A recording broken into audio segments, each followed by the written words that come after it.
तो हेलो दोस्तों, कैसे हैं आप लोग। आई होप कि आप लोग बहुत ही अच्छे होंगे। देखिए, अब हम अपने क्वेश्चन आंसर जो सीरीज है उसको आगे बढ़ाते हैं। कल हम लोग एक क्वेश्चन को हल किए थे, आज दूसरा क्वेश्चन को हल करेंगे जो कि 39वीं बीपीएससी द्वारा पूछा गया है। एक और बात आप लोगों को बता दें कि अगर जहाँ पर आप लोगों को समझ में नहीं आए उसको आप लोग कमेंट कर दीजिएगा, ताकि हम आपको क्या करेंगे, आगे जब कोई वीडियो लेकर आए उसमें हम बता दिया करेंगे कि यहाँ पर ये हुआ था, या कमेंट में भी है नीचे, हम हो सके तो क्या करें, आपको हम बता देंगे कि कहाँ पर क्या हुआ था, अगर जहाँ पर भी आपको समझ में नहीं आए उसको। ठीक है, तो चलिए शुरू करते हैं आज की क्लास। सबसे पहले ये देखते हैं कि क्वेश्चन जो है वो कह क्या रहा है। ठीक है, फिर उसको हम लोग क्या करेंगे, हल करेंगे। तो क्वेश्चन कह रहा है कि क्या यह सही है कि संतुलन की अवस्था में उपभोक्ता की वस्तुओं की सीमांत उपयोगिता अनिवार्य रूप से समान होनी चाहिए। तो ये जो क्वेश्चन है ना, ये क्वेश्चन सम सीमांत उपयोगिता नियम को ही पूछ रहा है, लेकिन थोड़ा सा क्या किया है, चेंज कर दिया है। वो अपने हिसाब से क्या किया है, चेंज कर दिया है, लेकिन पूछ क्या रहा है, सम सीमांत उपयोगिता को ही पूछ रहा है। क्योंकि जो कथन है ना, ये यहाँ से संतुलन की अवस्था से लेकर होना चाहिए, ये सम सीमांत उपयोगिता नियम का ही क्या है, कथन है। इसीलिए उसी को हम क्या करेंगे, इसमें लिखेंगे। तो चलिए अब क्या करते हैं, इसका हल यानी कि आंसर लिखते हैं। सबसे पहले ये जो लिखा है उसको हम लोग यहाँ पर सत्यापित कर देते हैं। हाँ, यह सत्य है कि संतुलन की अवस्था में उपभोक्ता की वस्तुएं की सीमांत उपयोगिता बराबर होनी चाहिए, क्योंकि यह कथन सम सीमांत उपयोगिता ह्रास नियम का पालन करता है। अभी हम आपको जो बोले वही वाला है, इसमें कुछ नहीं समझने वाला चीज़ है। जो ऊपर लिखा है उसी में हाँ लगाकर क्या करना है, लिख देना है। चलिए आगे। सम सीमांत उपयोगिता ह्रास नियम को गोसेन द्वारा सबसे पहले व्याख्या किया गया था, इसीलिए इस नियम को गोसेन का द्वितीय नियम भी कहते हैं या कहा जाता है। देखिए, ये जो नियम था इसको किसने दिया था, गोसेन ने दिया था। गोसेन, जैसा कि आप लोगों को पता होगा, गोसेन ऐसा अर्थशास्त्री थे जिन्होंने क्या किए, दो नियम दिए थे। प्रथम नियम दिए थे घटी सीमांत उपयोगिता नियम, दूसरा दिए थे कि सम सीमांत उपयोगिता ह्रास नियम। तो चलिए आगे इसमें पढ़ते हैं क्या हुआ। सम सीमांत उपयोगिता नियम को अलग अलग अर्थशास्त्रियों द्वारा अलग अलग तरह से परिभाषित किया गया है, लेकिन सबका सारांश एक ही है। देखिए, कहने का मतलब ये है कि सम सीमांत उपयोगिता को तो सबसे प्रथम बार गोसेन ने दे दिया था, लेकिन उसके बाद बहुत सारे अर्थशास्त्री आए, इसको अपने अपने तरह से परिभाषित किए। ठीक है, और उस सभी परिभाषा को अगर देखा जाए तो सारांश क्या है, एक ही निकलता है। इसीलिए इसका बहुत सारे नाम है, जैसे कि इसको हम लोग प्रतिस्थापन के नियम भी कहते हैं, अनुपातिका के नियम भी कहते हैं। ठीक है, इसका बहुत सारा नाम है। क्यों? क्योंकि इसको अपने अपने तरह से सभी अर्थशास्त्री क्या किए, व्याख्या किए, लेकिन सबका जो सारांश था एक ही था। तो चलिए हम लोग देख लेते हैं, जैसे कि सैमुअल्सन ने किए, मार्सन ने किए, ये सभी अर्थशास्त्री है जो क्या किए, इसको अपने अपने तरह से व्याख्या किया, लेकिन सबसे प्रथम व्याख्या जो था गोसेन ने किए थे। तो कोई एक अर्थशास्त्री का व्याख्या हम क्या करेंगे, यहाँ पर देखेंगे, और उसका परिभाषा भी हम लोग देखेंगे। सैमुअल्सन के अनुसार इसकी परिभाषा को हम लोग क्या करते हैं, देख लेते हैं, क्योंकि परीक्षा में तो कोई ना कोई एक परिभाषा तो लिखना ही पड़ेगा।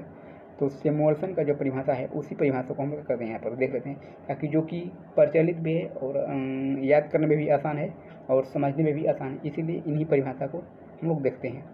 तो सैमुअल्सन कहते हैं कि एक उपभोक्ता उस समय अधिकतम संतुष्टि प्राप्त करता है जब सभी वस्तुओं की सीमांत उपयोगिता तथा उनकी कीमतों का अनुपात आपस में बराबर हो। तो इसका अगर कहने मतलब ये है कि सैमुअल्सन कहना चाह रहे थे कि कोई उपभोक्ता है उसको अधिकतम लाभ कब प्राप्त होगा, या अधिकतम संतुष्टि, जबकि जो वस्तु की सीमांत उपयोगिता और उस वस्तु की कीमत का जो अनुपात हुआ वो, और जो दूसरा वस्तु है उसकी सीमांत उपयोगिता और उसकी कीमत कि अगर हम लोग तुलना करेंगे, अगर दोनों बराबर है तो उस वस्तु को अधिकतम संतुष्टि प्राप्त होगी, यानी कि अधिकतम लाभ प्राप्त होगा। ये कहना चाह रहे थे कौन, सैमुअल्सन जी। तो इसी को यहाँ पर क्या लिखा है, फार्मूला के रूप में लिखा गया है, जैसे कि मार्जिनल यूटिलिटी ऑफ एक,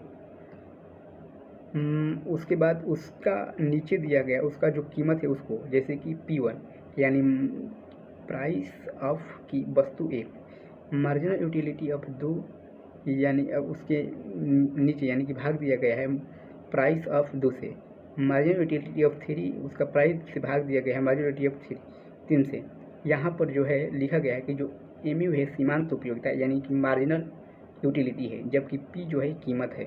अगर पी के साथ होने लगाया है यानी वस्तु एक का कीमत है, अगर मार्जिनल यूटिलिटी के साथ दो लगाया है, इसका मतलब कहने का मतलब कि जो वस्तु है वो दूसरी वस्तु की चर्चा हो रही है।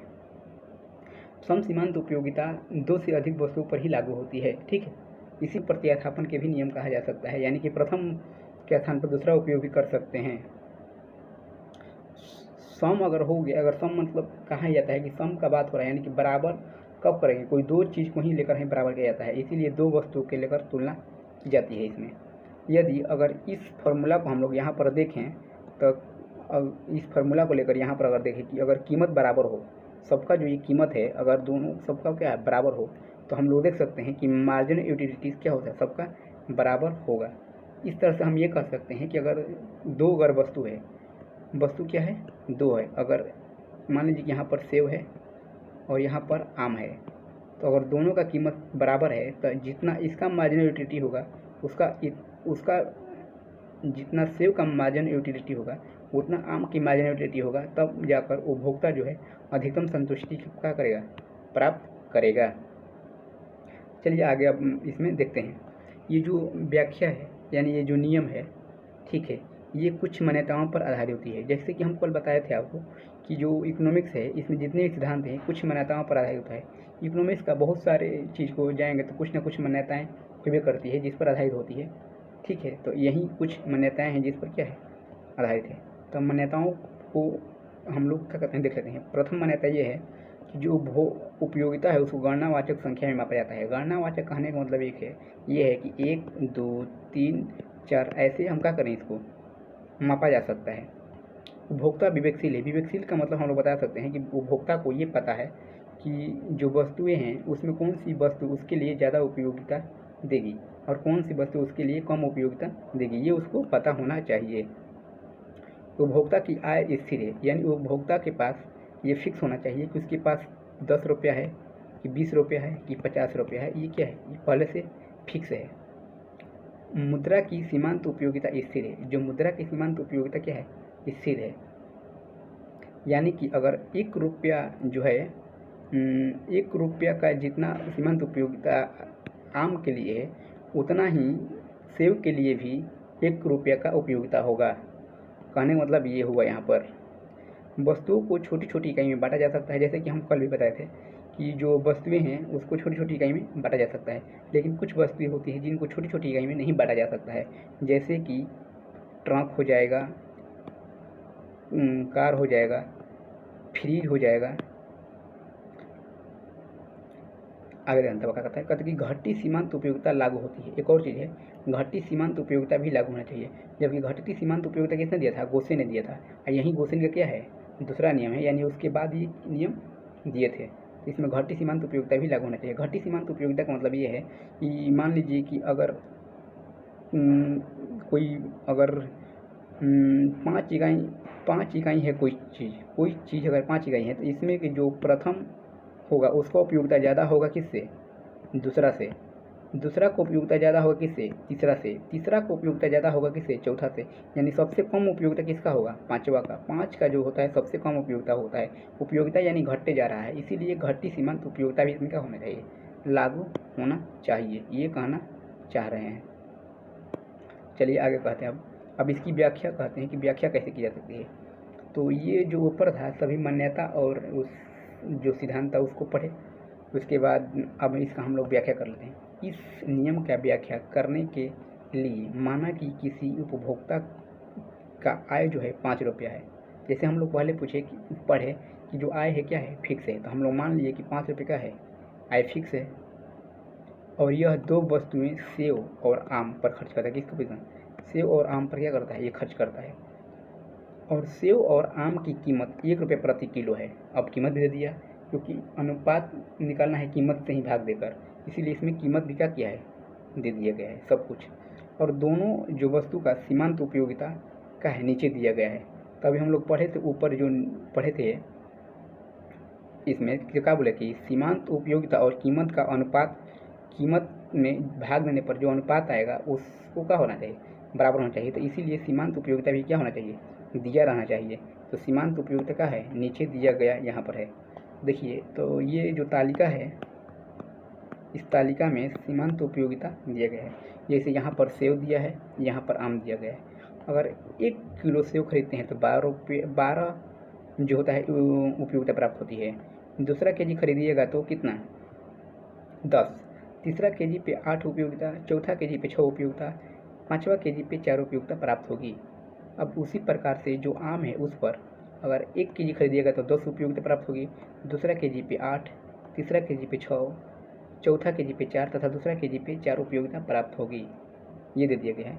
यहाँ पर कीमत दिया गया है क्या, 5 रुपया है, जो सबके लिए का है सेम में, कहें कि 1 रुपये का है, किलो है, इसीलिए इसमें 3 स्तुति हो सकती है। जो ऊपर दिए गए इसमें 3 की सकती है। कैसे, जैसे मान लो कि उपभोक्ता के पास अगर फिक्स रुपया है यानी कितना 5 रुपया, तो वो क्या कर सकता है कि सभी पैसा अपना आम पर ही खर्च कर सकता है, ठीक। या दूसरा सभी पैसा अपना सेव पर खर्च कर सकता है। यानी ये तीसरा एक स्थिति हो सकता है कि आम और सेव दोनों पर खर्च कर सकता है, आम और सेव दोनों पर खर्च कर सकता है। तो स्थिति कितना बना, 3। इस तीनों स्थिति को हम क्या करेंगे, अब पहले एक बार देख लेंगे, क्योंकि क्या कर सकते हैं हम व्याख्या करते हैं। तो व्याख्या में क्या करेंगे, जितनी चीज़ी संभावनाएं होती है उस सभी संभावनाओं को बारीक से लिखना पड़ता है, तब जाकर नंबर आपको क्या करेगा, बढ़िया मिलेगा, क्योंकि 50 नंबर का सवाल है। तो स्थिति प्रथम देखते हैं क्या होता है। माना कि उपभोक्ता अपनी आय का 1 रुपया खर्च करता है। कितना रुपया, 1 रुपया। कुल कितना पैसा है उसके बाद 5 रुपया। पहला जो था वो सेव पर खर्च करेगा, तब जाके दूसरा रुपया वह आम पर खर्च करेगा। इस प्रकार अगर खर्च करेगा तो जाकर 5वां रुपया जो होगा सेव पर खर्च करेगा, ठीक है। तो ये हमको पता है कि जो आप भाषा में लिखा गया आपको समझ में नहीं आया होगा। इसको हम लोग बढ़िया समझने के लिए इस तालिका में चलते हैं, ताकि आपको बढ़िया से समझ में आ जाए। देखिए कहने का मतलब है ना कि जो पहला रुपया है किस पर खर्च कर दिया, सेव पर। दूसरा रुपया खर्च कर रहा है किस पर, आम पर, पारापारी खर्च कर रहा है। इसके बाद इस पर करेगा। फिर तीसरा रुपया किस पर खर्च किया, सेव पर। चौथा रुपया फिर क्या, आम पर। 5वां रुपया किस पर खर्च किया, फिर सेव पर। इस तरह से हम लोग देखें कि 3 यूनिट का खरीदा है, इकाई का खरीदा है सेव, और 2 इकाई का खरीदा है वो आम। तो इसका उपयोग कितना हुआ, 12, 10, 8 इसको जोड़ेंगे, 10, 8 इसका जोड़ेंगे, तो सब उपयोगिता यहाँ पर भाषा में क्या किया गया है, लिखा गया है। सेव से कितना उपयोगिता होगा 3 इकाई के लिए, 10, 8 सॉरी 12, 10, 8 यानी 30 यूनिट। उसके बाद आम से कितना उपयोगिता प्राप्त हुआ, 10, 8 यानी 18 उपयोगिता, यानी कुल मिलाकर कितना उपयोगिता उसको प्राप्त हुआ। अगर दोनों को जोड़ेंगे तो 30 + 18 यानी कि 48 उपयोगिता उसको प्राप्त होता है दोनों, अगर दोनों पे खर्चा करता है तब। दूसरा स्थिति क्या हो सकता है, माना कि उपभोक्ता अपनी आय का कुछ हिस्सा सेव पर खर्च करता है, तो कुछ नहीं, दूसरा स्थिति ये हो सकता है कि माना कि उपभोक्ता अपनी आय का कुल हिस्सा सेव पर ही खर्च करता है। कितना, सब के सब किस पर खर्च करता है, सेव पर ही खर्च करता है। तो सेव पर कितना रुपये खर्च करना है, 5। ये 5 रुपये अगर सब खर्च करेगा, इतना यूटिलिटी उसको क्या करेगा, प्राप्त होगी। ये जो है सब प्राप्त होगा उसको, 5 रुपये खर्च करेगा तो कितना, 12, 10, 6, 8, 6, 4 कितना खर्च होगा, सॉरी कितना प्राप्त होगा, 12, 10, 8, 6, 4। ये सभी जो है ना इसमें क्या करना पड़ेगा, लिखना पड़ेगा, जोड़ेंगे 12 गो, 10 गो, 8 गो, 6 गो, 4 गो, यानी कुल जोड़ेंगे तो 40 उपयोगिता प्राप्त होगी। उसी प्रकार अगर तीसरा स्थिति ये हो सकता है कि मान लें कि उपभोक्ता जो है, उपभोक्ता कुल कितना आम पर ही सब रुपये अपना खर्च कर दिया, यानी 5 रुपये आम पर ही खर्च किया गया। तो पहला बार खर्च करेगा तो 10 प्राप्त होगा, दूसरा बार करेगा तो 8, तीसरा बार करेगा तो 6, चौथा बार करेगा तो 4, दूसरा बार करेगा तो 5वां बार करेगा तो 2, यानी सब उपयोगिता कितना प्राप्त हुआ, 30। ये भी तालिका में ही यहाँ पर दिया गया है, इसमें आप लोग लिख सकते हैं, यहाँ से तालिका से ही लिख सकते हैं 10, 8, 6, 4, 2। तो अगर कुल कितना उपयोगिता प्राप्त हो उसको, 30। अगर देखिए यहाँ पर जो 3 स्थिति हुआ, तीनों में अलग अलग उसको उपयोगिता प्राप्त हुआ। यहाँ पर 30 प्राप्त हुआ है, यहाँ पर 40 उपयोगिता प्राप्त हुआ है, यहाँ पर इसको कुल कितना 48 उपयोगिता प्राप्त हुआ है। अब बताइए कि कोई इस उपभोक्ता होगा कौन सा खरीदेगा, ये लिखना है।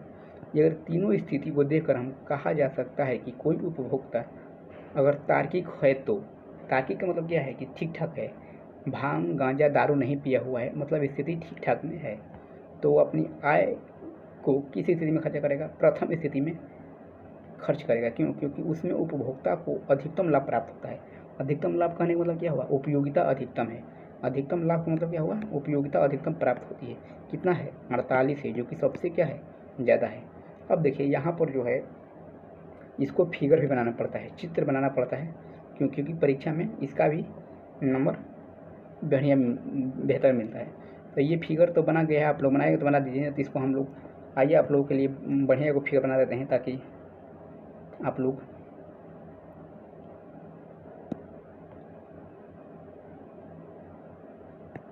समझ जाएं। तो चलिए बनाते हैं एक बढ़िया फिगर।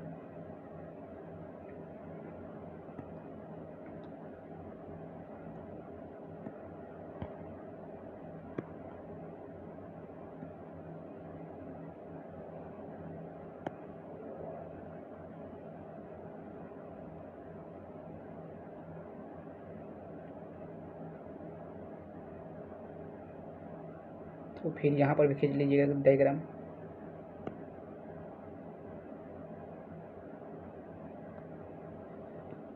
उसके बाद क्या करना है कि अब जो है यहाँ पर हम लोग खींच लेते हैं। ये जो है यहाँ पर वाई एक्सिस मान लीजिए, इसको ये हो गया एक्स, ये हो गया वाई, ये हो गया एक्स। तो इसमें दो वस्तु है तो दोनों के लिए अलग अलग करेंगे, ठीक है। तो सबसे पहले मान लीजिए कि ये जो है यहाँ पर पहले रुपया मान लीजिए, कुल कितना है? 5 रुपया है। 1 2 3 4 5, 1 2 3 4 5, ये क्या है? रुपया है। ये भी क्या है? रुपया है। उसके बाद ये जो है ना उपयोगिता है, उपयोगिता। ये क्या है? ये भी उपयोगिता है। यहाँ पर ये क्या है? उपयोगिता है। दोनों उपयोगिता है। उपयोगिता के साथ साथ क्या है कि अब उपयोगिता दोनों में दिया गया है, तो एक ये जो है ना, ये मान लीजिए कि सेव का है, ये क्या है? आम का है।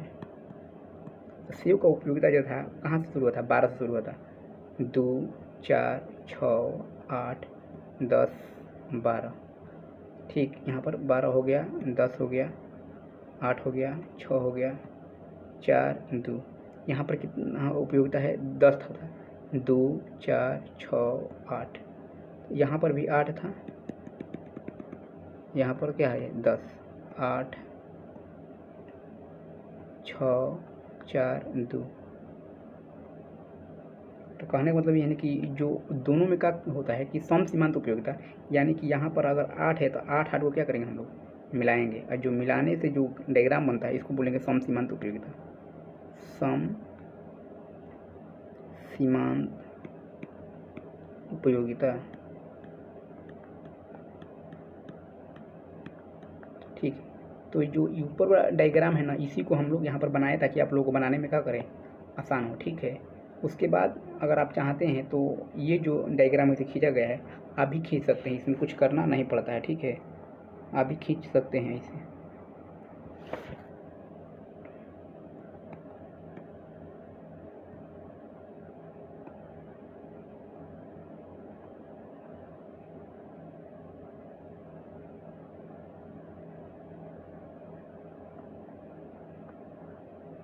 खींचा गया, और इसमें यहाँ पर 8 था तो 8 लिख लीजिए, बस हो गया, डायग्राम बन गया। डायग्राम बहुत महत्व करता है। इकोनॉमिक्स की अगर क्लास कर रहे हैं आप लोग, इसमें डायग्राम का महत्व बहुत ज़्यादा होता है। इतना समझिए कि मैथ ऐसा ही नंबर मिलता है इसमें, अगर आप डायग्राम सही बना रहते हैं तो। अगर ये सभी चित्र देखने के बाद यहाँ पर चित्र संख्या भी लिख लीजिए कि चित्र कितना हुआ? 0 1 मान लीजिए। इसलिए चित्र संख्या हम बता रहे हैं कि जो पेपर आप देने जाएंगे तो उसमें बहुत सारे चित्र बनेगा, तो सभी चित्रों की आप लोग नंबरिंग करेंगे ताकि टीचर को अच्छा लगेगा कि चित्र 1 की बात हो रही है, कि 2 की बात हो रही है, कि 3 की बात हो रही है। यानी कभी कभी ऐसा होता है कि एक ही क्वेश्चन में, अभी तो मतलब हम लोग डिस्कस नहीं किए हैं, एक ही क्वेश्चन में कितने क्वेश्चन हो सकते हैं? चित्र 2 3 कम से कम क्या बनते हैं? चित्र बन सकते हैं। इसीलिए चित्र की संख्या आप लोग दे दीजिए, तालिका की संख्या दे दिए कीजिए, ताकि न टीचर को दिक्कत हो, ना आपको दिक्कत हो नंबर लेने में। चलिए अब इसमें समझते हैं कि, और उसके बाद इसका निष्कर्ष लिख लेते हैं। वो तो हम लोग सब व्याख्या कर दिए, फिगर बना दिए, सब कुछ हो गया। अब थोड़ा सा 2 लाइन का निष्कर्ष लिख देते हैं ताकि कि हम आप लोग क्या करें, कंप्लीट कर पाएँ। तो उपयुक्त चित्र 1 को देखकर हम कह सकते हैं कि संतुलन की स्थिति में उपभोक्ता की वस्तुओं की सीमांत उपयोगिता अनिवार्य रूप से समान होती है। ख़त्म हो गया। तो हम उम्मीद करते हैं कि ये जो सीरीज चला ये आप लोगों का खाली घर है, अच्छा लगा होगा। और एक और बात, जहाँ पर आपको समझ नहीं आएगा आपको कमेंट कर देना है कि ये चीज़ें जो है क्या हुआ नहीं अच्छा लगा। और दूसरा बात कि सब्सक्राइब कर लीजिए ताकि हर दिन क्वेश्चन आपके लिए आता रहे और आप पेपर में बेहतर कर पाएँ। तो चलिए मिलते हैं अगले क्लास में, तब तक के लिए धन्यवाद।